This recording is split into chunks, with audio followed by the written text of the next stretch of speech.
박수치면서 힘차게 찬양하겠습니다.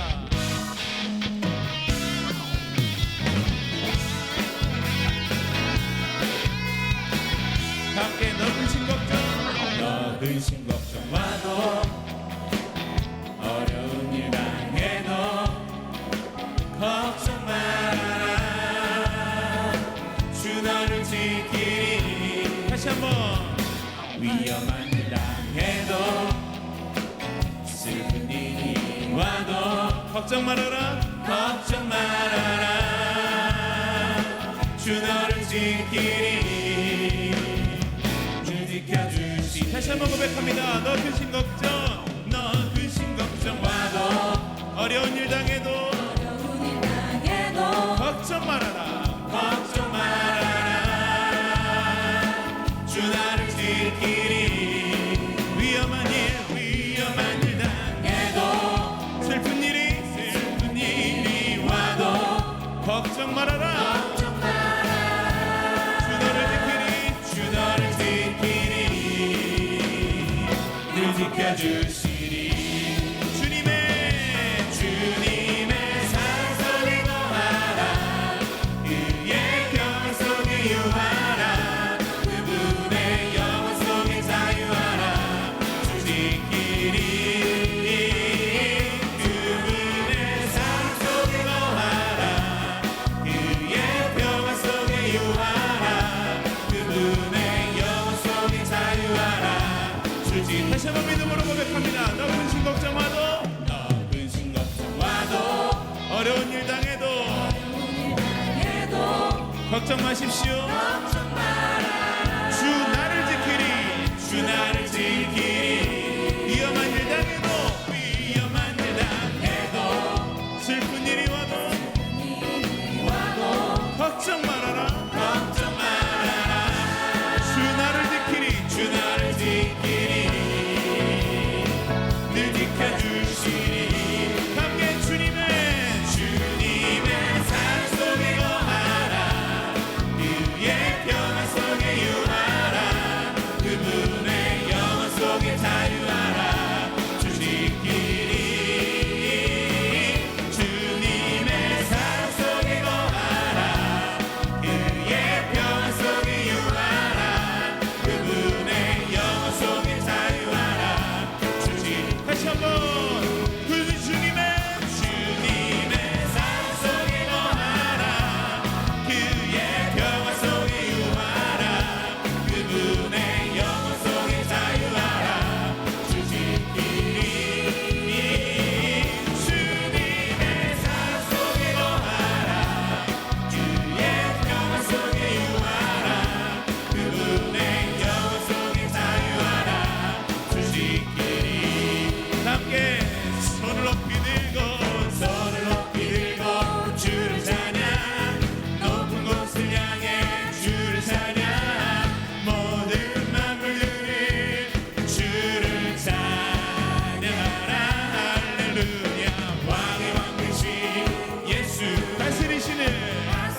오늘의 말씀은 열왕기상 3장 12절 말씀입니다. 내가 내 말대로 하여 내게 지혜롭고 총명한 마음을 주노니 내 앞에도 너와 같은 자가 없었거니와 내 뒤에도 너와 같은 자가 일어남이 없으리라. 아멘. 서비스업에 종사하는 분들이라면 유명한 고전적 명언 하나를 늘 가슴에 새길 것입니다. 고객은 왕이다. 동서양을 막론하고 아마 이 명언은 모든 사람들이 다 알고 있는 이야기일 것입니다. 물건을 사가는 고객을 왕처럼 모셔야 더 많은 물건을 사갈 것이고 이익을 창출하기 때문에 고객을 왕처럼 모셔야 한다. 그러나 이런 명언을 따르다 보니 때로 진상 고객을 만나면 정말 갖가지의 수모를 다 겪을 수밖에 없을 때가 있습니다. 그래서 이런 현상을 일찍이 겪었던 미국에서는 고객은 왕이다 라고 모든 사람들이 주장할 때 반대되는 주장을 하는 회사가 있었습니다. 우리가 잘 아는 사우스웨스트라고 하는 항공사가 고객은 왕이다 라고 모든 회사가 외칠 때 아니다, 직원이 왕이다 이렇게 외치기를 시작했습니다. 사우스웨스트는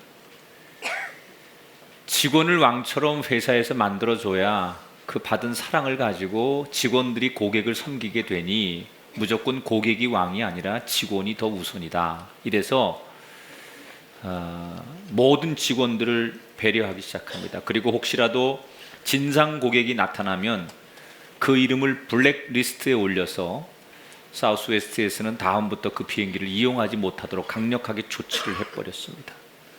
그렇게 직원 먼저 챙기는 이 사우스웨스트는 이렇게 사업을 하다 보니 경제적 위기가 와서 모든 항공사가 문을 닫고 어려움을 당할 때 사우스웨스트만큼은 직원들이 똘똘 뭉쳐서 고통을 분담하고 그리고 회사를 생각하는 마음에 결국은 유일하게 흑자로 생존하는 항공사로 자리를 잡았습니다. 결국 전통적인 생각과 혁신이라고 하는 생각 사이에 사우스웨스트는 잘 균형을 잡았기 때문에 성공한 회사가 됐다는 얘기입니다. 인생도 한 가지만 옳다라고 말하기는 참 어렵습니다. 음식을 먹을 때 이 음식이 좋다고 한 가지만 먹으면 문제가 생기는 것처럼 인생도 음식도 모든 것들이 균형을 잡아야 됩니다. 이것을 우리는 중용이라고 말합니다. 그런데 이 균형과 중용의 단점이 있습니다. 잘하면 장점이 되지만 균형을 잡아라, 중용을 지켜라 라는 말을 잘못 이해하고 잘못 활용하게 되면 이도 저도 아닌 것이 됩니다. 어중간하게 이것도 아니고 저것도 아닌 것이 되어서 오히려 실망스러운 결과를 만들 때가 많습니다. 오늘 그리스도인은 믿음이라고 하는 공동체 속에서 살아야 하고 또 우리가 살아가는 일터와 가정이라는 것이 세상의 한복판에 있기 때문에 세상도 살아야 되고 그래서 이 두 가지의 큰 축에서부터 균형, 얼마나 잘 중용하고 균형을 잡느냐가 대단히 중요합니다. 근데 어느 한쪽으로 지나치게 되면 사람들로부터 외면을 당하고 또 세상 사람들로부터 가다 보면 절대적인 진리, 믿음을 잃어버리기 때문에 이 균형을 잡는다는 것이 굉장히 어려운 문제고 우리의 고민입니다. 신앙생활도 잘하고 싶고 세상에 나가서도 잘 살고 싶은 우리의 이 두 가지 마음을 어떻게 균형을 잡을 것이냐. 오늘 솔로몬의 이야기를 통해서 지혜를 얻어봤으면 좋겠습니다. 자, 이제 솔로몬의 시대가 되었습니다. 솔로몬은 한마디로 복받은 사람입니다. 아버지 잘 만난 사람입니다. 아버지 다윗이 솔로몬에게 엄청난 재산을 마련해 놓고 죽었습니다. 성전 건축을 할 때 돈이 모자랄까봐 모든 재정을 다 완벽하게 준비해 놓고 아버지가 죽었어요. 아버지 다윗이 원래 성전 건축을 하고 싶었지만 하나님께서 허락하지 않았기 때문에 준비만 해놓고 그 모든 막대한 예산을 아들에게 넘겨주고 죽습니다. 그래서 아들은 왕이 되자마자 경제적 문제로 고민할 필요가 없게 되었습니다. 그뿐이 아닙니다. 왕이 되자마자 그 어느 때보다도 권력이 안정되었습니다. 자신에게 위협이 될 뻔했던 형제 아도니아를 제거하고 군사력을 장악했던 요압도 잘 정리합니다. 그래서 그 누구도 넘볼 수 없는 왕권을 안정되게 솔로몬은 구축합니다. 아버지 다윗이 아주 어렵게 고생하며 왕자에 오른 데 비하면 솔로몬은 너무나도 쉽게 왕이 되고 평탄하게 왕의 삶을 살아가게 됩니다. 부족할 것 하나 없는 황태자 중에 황태자지요. 이런 아들이 너무 쉽게 왕이 되고 너무 쉽게 왕으로 살아가는 것이 혹시라도 아들에게 불리한 조건이 될까봐 아버지는 죽으면서 솔로몬에게 네가 이런 좋은 조건 때문에 하나님을 잊을까 걱정이 된다. 그래서 강력한 유언을 하나 남기죠. 열왕기상 2장 3절에 아버지가 그 아들을 걱정하며 남긴 유언이 이겁니다. 내 하나님 여호와의 명령을 지켜 그 길로 행하여 그 법률과 계명과 율례와 증거를 모세의 율법에 기록된 대로 지키라. 그리하면 내가 무엇을 하든지 어디로 가든지 형통할지니라. 아들은 아버지가 남겨준 유언을 지키려고 애를 씁니다. 그 지키려고 애를 썼던 모습 중에 하나가 뭐냐? 바로 일천번제를 드리는 거예요. 하나님을 떠나지 않으려고 몸부림을 치는 거지. 자, 너무나 유명한 솔로몬의 일천번제. 일천번제가 뭐냐? 우리 한국교회에서도 이 일천번제를 드리는 교회들이 많아요. 우리 성도들 가운데도 일천번제 예물을 예배 드릴 때마다 드리면서 이 솔로몬의 축복을 간구하는 성도들 많아요. 좋은 거라고 생각해요. 그런데 실제로 많은 신학자들이 일천번제라고 하는 것이 어떤 것이냐라고 하는 것은 조금씩 해석이 달라요. 한 3가지 정도의 유력한 해석이 있는데, 첫째는 매일 한 번씩 드리는 제사를 1000번 드리는 것이다. 그러니까 그러려면 한 3년 정도 제사를 드렸겠죠. 매일 드린다면 1000번의 제사를 드린다면, 그러니까 긴 시간 동안 제사를 드렸다는 얘기예요. 두 번째는 한 번에 1000마리의 양이나 소나 제물을 1000번 드릴 제물을 몽땅 가져다가 한꺼번에 드리고 그만한 1000번의 영양을 정성을 다 모아서 드린 예배를 1000번제라고 한다. 이렇게 주장하는 분도 있어요. 또 어떤 분들은 아니다. 그만큼 열심히 했기 때문에 상징적으로 1000번제를 드렸다라고 표현한 것일 것이다. 이렇게 해석을 해요. 어떤 것이 정확히 맞는지는 모르겠어요. 그러나 공통점이 있어요. 솔로몬은 예배를 드리는 사람이었다는 것 하나하고 그 예배를 드리는 데 있어서 정성을 다했다는 사람. 정성만큼은 대단해요. 뭐 길게 드렸든 한 번에 다 드렸든 그만큼 정성을 최선을 다했든 그 공통점은 예배를 드리기 위해서 솔로몬이 정성을 다했다는 거예요. 그러니까 솔로몬의 장점 중에 하나는 뭐냐?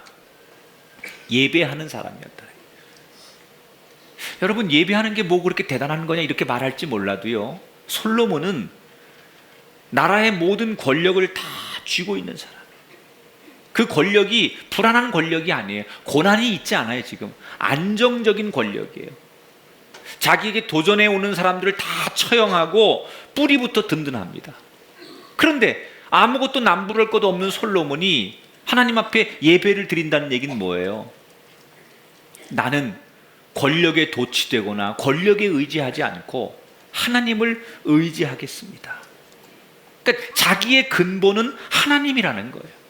이 마음을 하나님 앞에 드리는 거죠.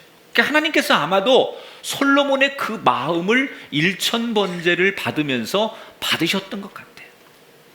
여러분, 은행에 가면 큰 금고가 있습니다.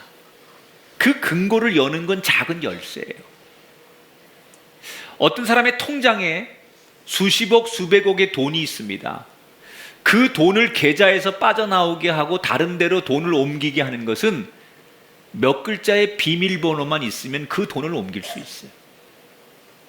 수십억도 수백억도 그 비밀번호가 있고 조그만 키가 있으면 거대한 금고의 문이 열리는 것처럼 이 땅에 사는 우리가 위대하신 하나님을 움직이게 하는 방법이 있어요. 우리가 예배자가 될 때, 예배를 통하여 하나님을 만날 때 하나님은 이 땅에 우리를 향하여 움직여지시는 분이라는 것을 여러분 꼭 기억하시기 바랍니다. 솔로몬이 예배를 통하여 하나님을 만나게 되는 거예요. 예배를 통하여 하나님을 움직이는 거예요. 나는 여러분들이 예배를 통하여 인생의 문이 열리고 가정의 문이 열리고 답답했던 여러분의 생의 문이 열리셔서 하나님을 움직이는 예배자가 되시기를 주님의 이름으로 축원합니다. 이렇게 솔로몬은 한쪽에서는 하나님 앞에 예배하기를 좋아하고 하나님을 의지하려고 몸부림을 쳤던 사람이에요. 그러나 인간은 아무리 완벽한 것 같아도 가장 가까운 곳에 죄의 유혹이 있다는 것을 늘 기억해야 돼요. 솔로몬이 그렇게 하나님을 의지하려고 했지만 가장 가까운 곳에 이게 죄인지 모르는 죄가 솔로몬의 발목을 잡고 있었어요. 여러분, 우리가 의외로 죄는 멀리 있다고 생각하는데 그렇지 않아요. 은혜가 있는 곳에 죄가 있고요, 거룩함이 있는 곳에 죄가 있는 거예요. 외국 학자 중에 한국 문화를 연구하면서 아주 냉철하게 비판하는 사람 가운데 하나가 우리가 잘 아는 말콤 글래드웰이라고 하는 유명한 작가예요. 아웃라이언이라는 책도 썼고 다윗과 골리앗이라는 책을 써서 우리 한국의 많은 사람들에게도 책을 읽게 만들었던 이 말콤 글래드웰, 이분이 한국 문화에 대해서 이런 얘기를 합니다. 예를 들자면 1997년도 괌에서 대한항공기가 추락하는 사건이 있었어요. 근데 말콤 글래드웰은 그 사건을 보면서 그것은 단순히 기계의 결함 때문이 아니라 한국 문화가 가지고 있는 잘못된 문화에서부터 비롯된 사고다, 이런 진단을 해요.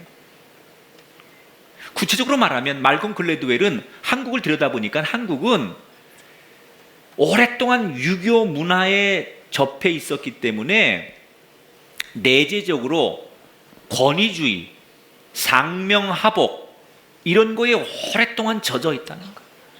그래서 이 권위주의나 상명하복의 문화에 젖어 있으면 어떤 위기의 순간이 올 때 예의를 갖추느라고 사람들이 경고를 제대로 전달하거나 자기의 의견을 제대로 개진하지 못한다는 거예요. 근데 한국 문화가 그렇다는 거예요. 무슨 문제가 있는데 윗사람한테 정말 속 시원하게 있는 그대로 문제점을 노출하거나 이렇게 하지 못하고, 윗사람은 어렵기 때문에 감히 표현을 못하고 또 위기의 순간에 그것을 다 전달하지 못하는 그런 문화가 오랫동안 누적됐기 때문에 그런 문화들이 자리 잡은 그 현상이 결국은 이런 비행기가 추락하게 하는 원인이 된 거다. 물론 기계가 결함한 원인도 있겠지만 그 배후에는 한국 사람들이 가지고 있는 그 조직 문화, 상명하복, 윗사람한테 무조건 순종해야 된다라고 하는 그 문화가 한국의 발목을 잡고 있는 것이다 라고 통렬하게 말콤 글래드웰이 비판을 합니다. 여러분, 우리는 그게 좋은 건 줄 알아요. 그렇게 살아왔어요. 또 필요하죠. 윗사람을 존경하고 윗사람을 배려하고, 이게 굉장히 우리는 좋은 문화라고 생각하는데 그것이 때로는 좋기도 하지만 우리의 발목을 잡고 우리의 문제점이 될 수도 있다는 거예요. 자, 솔로몬이 한편에서는 하나님 앞에 1000번제를 드릴 만큼 하나님을 사랑하고 하나님을 의지하면서 시작을 했지만 의외로 그의 적은 멀리 있지 않았어요. 가장 가까운 곳에 죄가 아닌 것 같은 죄가 솔로몬의 발목을 잡고 있었어요. 어떤 죄가 솔로몬의 발목을 잡고 있었느냐? 1절을 볼게요. 솔로몬이 애굽의 왕 바로와 더불어 혼인관계를 맺어 그의 딸을 맞이하고 다윗성에 데려다가 두고 자기의 왕궁과 여호와의 성전과 예루살렘 주위의 성의 공사가 끝나기를 기다리니라. 두 가지 문제점을 보게 됩니다. 첫째는 결혼을 하는데 누구하고 결혼을 해요? 애굽의 바로 왕의 딸과 결혼을 해요. 이 당시 이집트는 최강대국이에요. 여러분 자녀들이 결혼을 하는데 여러분 자녀들이나 손녀 손자들이 만약에 앞으로 재벌의 자녀들과 결혼한다 그러면 다들 아마 춤을 추면서 경사났네 경사났어 그러실 거예요. 기왕이면 내 자녀가 유명한 집안의 자녀와 결혼을 한다는 것은 축복이고 그건 다 모든 사람들이 부러워하는 거예요. 당대의 최강국이었던 이집트의 왕과 혼인을 맺어서 이제 이집트와 동맹국가가 되었어요. 그러면 모든 사람들은 솔로몬이 그만큼 능력이 있고 대단한 사람이라고 인정을 했을 거예요. 이제 경제적으로 군사적으로 이집트와 동맹을 맺었으니 이것처럼 좋은 국가 통치 기반의 전략이 없어요. 굉장히 매력적인 결혼이에요. 그런데 성경은 하나님께서 이스라엘 외의 민족과 결혼을 곳곳에서 금지하십니다. 단지 종교가 달라서가 아니라 세상의 가치관과 주장이 하나님이 맺어주시는 가정에 들어와서는 안 된다. 우리 자녀들이 결혼할 때 여러분 젊은이들이 결혼할 때 예수 안 믿는 사람과 결혼하면 안 됩니까? 꼭 그러는 건 아니에요. 꼭 그래야 된다라는 건 아니에요. 그러나 신중은 해야 돼요. 왜?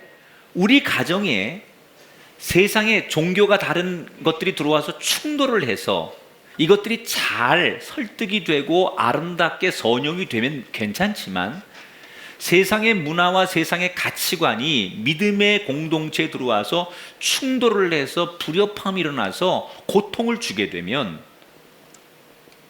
이건 굉장히 어려운 거예요. 그렇다고 꼭 예수 안 믿는 사람하고는 혼인하면 안 돼. 그런 건 아니에요.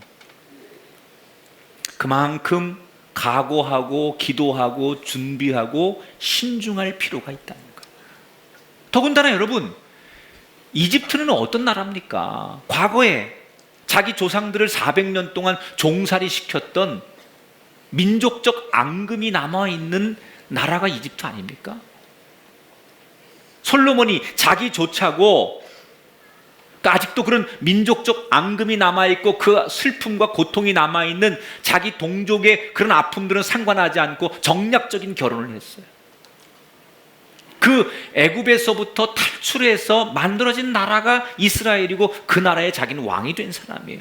어느새 과거를 잊었단 말입니까?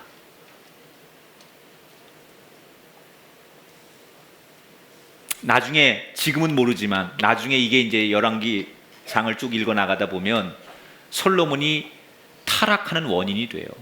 이방 여자가 결혼을 하고 이방 것이 들어오기 시작하면서 조금씩 댐이 요만큼씩 물이 쏟아져 나와서 붕괴되듯이 나중에 이것이 솔로몬과 이스라엘 왕국이 분열되는 계기를 마련하는 거예요.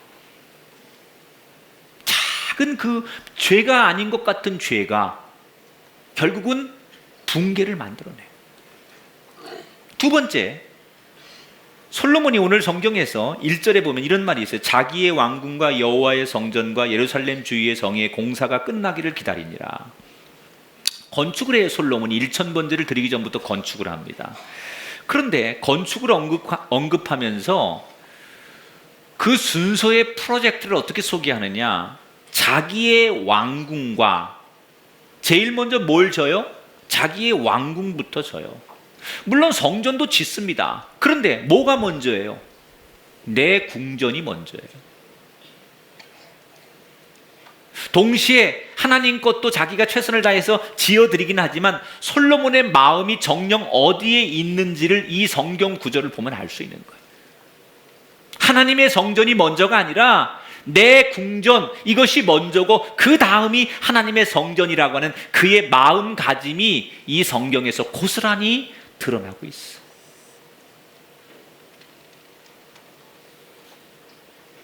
여러분, 역사적으로 멋진 건물은 업적을 나타내 줍니다. 그러나 그 멋진 건물이 동시에 타락을 보여준다는 걸 알아야 돼요. 휘황찬란한 도심의 불빛이 경제의 부흥을 알려주는 긍정적 신호이기도 하지만 또 한편으로는 그 휘황찬란한 불빛이 타락과 부패와 향락이 있다는 것을 알아야 돼요. 거룩함이 있지만 그 거룩함과 동시에 그 이면 속에는 거룩한 사람일수록 타락도 쉽다는 걸 알아야 돼요. 한편에서는 1000번제를 드릴 만큼 하나님을 사랑하는 사람이 솔로몬이었어요. 그러나 또 한편에서는 동시에 자기의 욕망과 자기의 욕심을 채우기에 급급했던, 양쪽에서 이 균형을 잡는데 어려움을 겪었던 사람이 솔로몬이었다는 거예요. 여러분, 나는 믿음이 좋으니까 괜찮아? 아닙니다. 나는 남은 생에 교회만 열심히 다닐 거니까 괜찮아? 아닙니다. 항상 우리가 기억해야 될 것은 좋은 믿음과 동시에 위험성이 늘 있다는 것. 좋은 믿음을 가지면 위험이 도사리고 위험이라는 것이 항상 동거하고 있다는 것을 늘 잊으면 안 돼요. 우리가 하나님을 사랑하면서도 돈을 사랑할 수 있어요. 우리가 하나님 말씀을 듣는 걸 좋아하면서도 여전히 TV 드라마를 좋아할 수 있어요. 여러분, 안 그렇습니까? 교회에 오면 하나님이 좋지만 세상에 가면 여전히 TV 드라마가 좋을 수 있어요. 우리가 경건을 외치지만 그만큼이나 죄의 유혹에 얼마든지 빠질 수 있는 거예요. 그 위험성을 알고 있어야 돼요. 나는 교회 열심히 다니고 나는 예배 안 빠지고 봉사 많이 하고 기도 열심히 하니까 괜찮아. 아니에요. 나 같은 사람에게도 늘 죄의 유혹에 빠질 수 있는, 내가 늘 죄라고 하는 것과 동거하며 살고 있다는 것에 대한 위험성을 스스로 늘 깨닫고 있어야 된다는 거예요. 알고 있는 것하고 전혀 모르고 있는 것하고는 다르다는 거죠. 전 솔로몬을 보면서 솔로몬이 처음 하나님 앞에 1000번제를 드렸던 그 마음처럼, 아버지의 유언대로 살려고 했던 그 마음처럼 한결 같았으면 얼마나 좋을까. 그런데 문제는 솔로몬은 처음과 같이 마지막까지 한결같지 못했어요. 여러분, 우리 인생에 목표가 있다면 처음처럼 마지막도 그래야 돼요. 아니, 처음보다 마지막이 더 좋아야 돼요. 한번 따라 합시다. 처음처럼. 이게 소주 얘기하는 거 아니에요? 다시 처음처럼 마지막까지. 따라 합시다. 처음보다 마지막이 더. 할렐루야. 늘 한결같아야 돼. 습관의 힘이라는 책에 보면 리자라고 하는 한 여자의 이야기를 소개하고 있습니다. 리자라고 하는 여자는 16살 때부터 술과 담배를 손대기 시작해. 그리고 스트레스를 가질 때마다 음식을 막 먹기 시작하면서 살이 찌기 시작해. 20살이 되면서부터 여기저기 빚을 지고 신용불량자가 돼. 직장을 어렵게 들어가지만 1년 넘게 다니는 직장이 없이 쫓겨나거나 스스로 직장을 그만두고 뭘 지속적으로 못하는 여자예요. 다행히도 한 남자를 만나 결혼을 하지만 얼마 가지 않아 그 남편은 너랑 못 살겠다고, 다른 여자랑 살겠다고 이 리자를 버리고 집을 나가게 돼요. 누가 봐도 이 리자는 불행한 여자예요. 버림받은 여자예요. 실패한 여자예요. 가망이 없는 여자예요.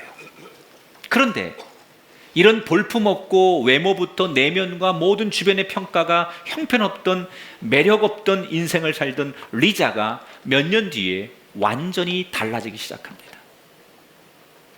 뚱뚱했던 몸이 사라지고 멈추었던 공부를 다시 시작하고 직장에 들어가서 열심히 직장 생활을 합니다. 왜 리자는 이렇게 달라진 걸까?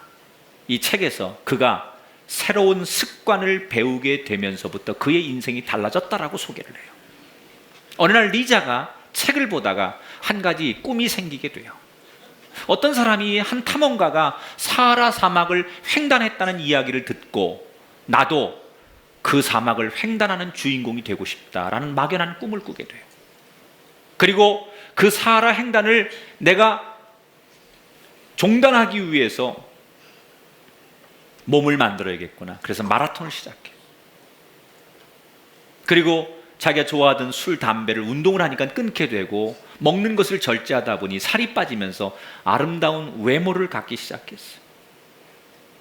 자신감이 생기는 거예요. 나도 하면 할 수 있다는 것을 처음 느끼게 돼요. 그러면서 그녀는 한 가지 한 가지 도전을 해나가는 거예요. 이 리자의 삶을 연구한 학자들이 특별히 리자의 두뇌 활동을 연구한 결론을 이렇게 내립니다. 이미 사람의 머리에 자리 잡은 두뇌의 활동 그 명령은 없어지지 않는다는 거예요. 예를 들어서 담배를 피우자, 뭐 밤에 야식을 먹자, 이렇게 그냥 놀고 먹자, 이런 그 뇌에 각인된 생각이 없어지는 게 아니라는 거예요. 다만 리자가 가지고 있는 그 과거의 두뇌에 새로운 습관을 덧입혔기 때문에 그것을 없앤 게 아니라 더 거룩한 습관, 더 힘있는 좋은 습관을 그의 두뇌에 덧입혔기 때문에 새로운 습관이 덧입혀주는 순간 그의 인생이 새로워졌다는 거예요. 여러분, 나쁜 습관이나 행동을 없는 것도 중요하지만 그것보다 날마다 우리에게 더 좋은 습관을 덮어 씌우는 것이 더 중요하다는 거예요. 신앙생활하다 보면 의심이 생겨요. 신앙생활하다 보면 불신이 생겨요. 연약해져요. 그때 여러분, 불신아 물러갈지어다, 의심아 물러갈지어다, 이게 되는 게 아니라는 거죠. 불신이 내 안에 있어요. 의심이 내 안에 있어요. 그럴 때 더 좋은 말씀으로, 믿음으로 그 불신 위에 덧입히고 그 의심 위에 덧입혀질 때 내가 불신과 의심에게 지지 않는 사람이 된다는 거예요. 없애려고 하는 것이 아니라 더 좋은 습관, 더 좋은 에너지를 그 위에 덧입힐 때 사람이 그 힘으로 발전해 간다는 거예요. 솔로몬에게 날마다 더 좋은 신앙의 행동이 그의 인생을 덧입혔다면 좋았을 텐데, 1000번제를 드릴 만큼 하나님을 사랑했지만 또 한편으로는 세상 여자와 결혼해서 결혼 생활도 즐기고 싶고 자기의 위엄을 드러내고 자기 궁궐을 세상에 드러내고 싶은 욕심 때문에 하나님보다 그것을 쫓아갔던 그 솔로몬, 이게 인간의 연약함이에요. 하나님을 죽도록 사랑하고 싶지만 또 한편으로 죄의 유혹 앞에 무너지는 게 우리의 삶이에요. 그럼 어떻게 해야 되느냐? 날마다 거룩한 말씀과 하나님 앞에 거룩한 교제를 통하여 내 불신과 불순종의 믿음을 덧입히는 순간 부족했지만 연약했지만 나를 이겨나갈 수 있다는 거예요. 우리가 일주일 동안 세상에 나가서 많이 연약해지고 세상에 혼돈스럽고 세상 앞에 우리가 물들고 죄악에 노출되고 또 때로는 죄를 짓고 성전에 돌아옵니다. 그런데 우리가 이 거룩한 주의를 통하여 하나님의 말씀을 다시 우리의 삶에 덧입히고 이 거룩한 은혜와 하나님 주시는 이 감동을 우리의 삶에 다시 덧입혔을 때 우리는 과거의 악습을 가운데 놓고 또 새로운 힘으로 한 주간을 살아갈 수 있다는 거예요. 그래서 우리가 드리는 이 예배가 중요하고 날마다 우리가 하나님과 말씀을 나누고 기도하는 이 습관이 그리스도인에겐 너무나 중요하다는 거예요. 여러분에게 정말 버려야 할 것들 또는 놓아야 할 것들 위에 더 좋은 것들이 덧입혀주는 아름다운 축복과 여정이 있기를 주 이름으로 축원합니다.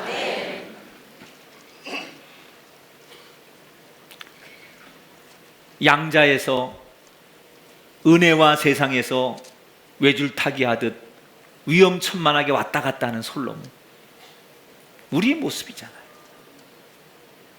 그런데 그런 솔로몬에게 하나님께서 1000번제를 다 드리고 나서 그럼에도 불구하고 하나님이 솔로몬을 찾아오세요. 그리고 솔로몬에게 내가 네게 무엇을 해주면 좋겠느냐, 백지수편을 내미시는 거예요. 따라합시다. 그럼에도 불구하고.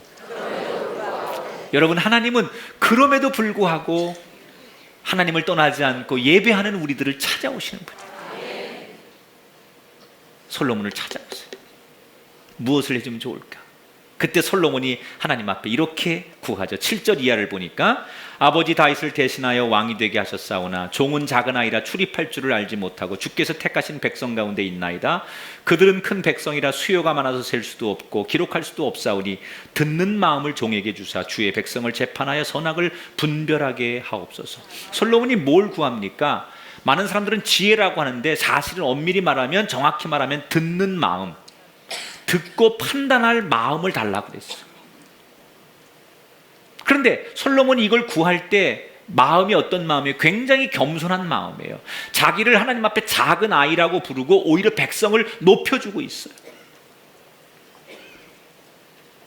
여러분, 솔로몬은 적어도 하나님 앞에 구할 때 뭘 구해야 될지 자기 자신이 어떤지를 너무 잘 알아요. 세상 사람들은 솔로몬이 가장 큰 신이고 가장 큰 왕이라고 생각하는데 정작 솔로몬 자신은 내가 얼마나 연약한 사람이라는 것을 하나님 앞에서 정확하게 인지하고, 하나님, 나는 작은 아이입니다. 나는 볼품없는 사람입니다. 내게 가장 필요한 것은 이겁니다라고 정확한 것을 구해요. 마태복음에 보면 소경이 예수님을 만나요.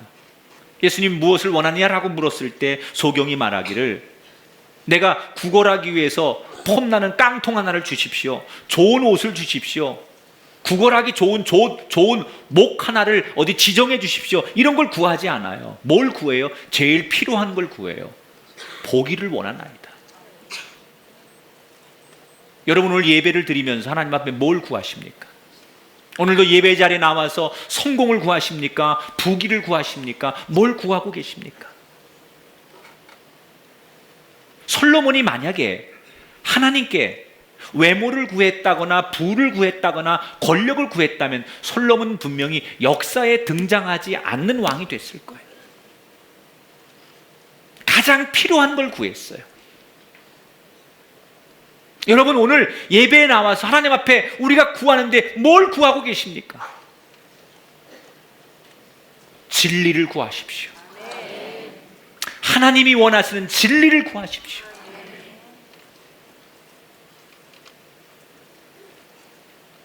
솔로몬은 듣는 마음을 달라고 겸손히 구했을 때 하나님께서 뭐라고 대답하십니까? 네가 구하지 않은 것까지라도, 부와 명예와 권력 모든 것까지라도 내가 겸손히 구했으니, 가장 필요한 것을 구했으니 내가 구하지 않은 것까지도 너에게 허락해 줄 것이다. 사랑하는 여러분, 오늘 이 아침 하나님께 은혜를 구하십시오. 하나님께 믿음을 구하십시오. 하나님께 진리를 구하십시오.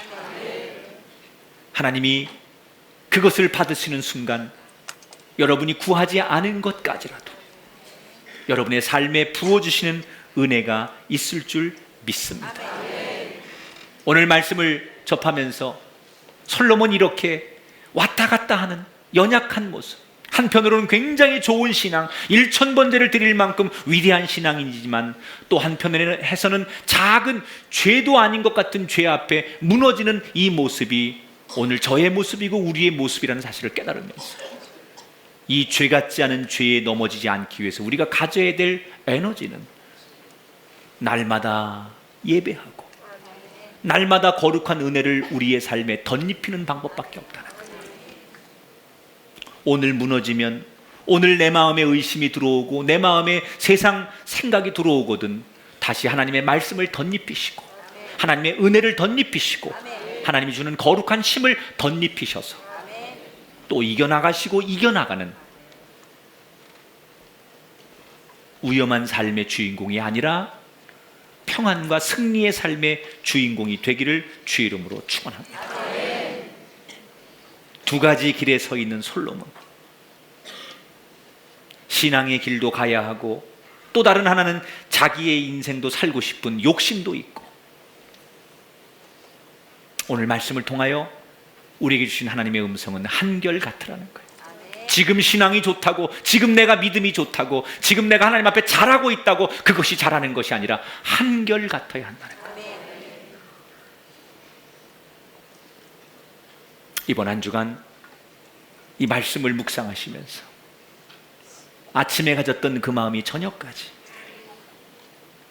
이 거룩한 주일 가졌던 이 감동이 다음 주일까지, 지금 가졌던 이 은혜가 죽는 날까지 한결같이 날마다 우리의 삶을 이끌어가는 원동력이 되기를 성부와 성자와 성령의 이름으로 축원합니다.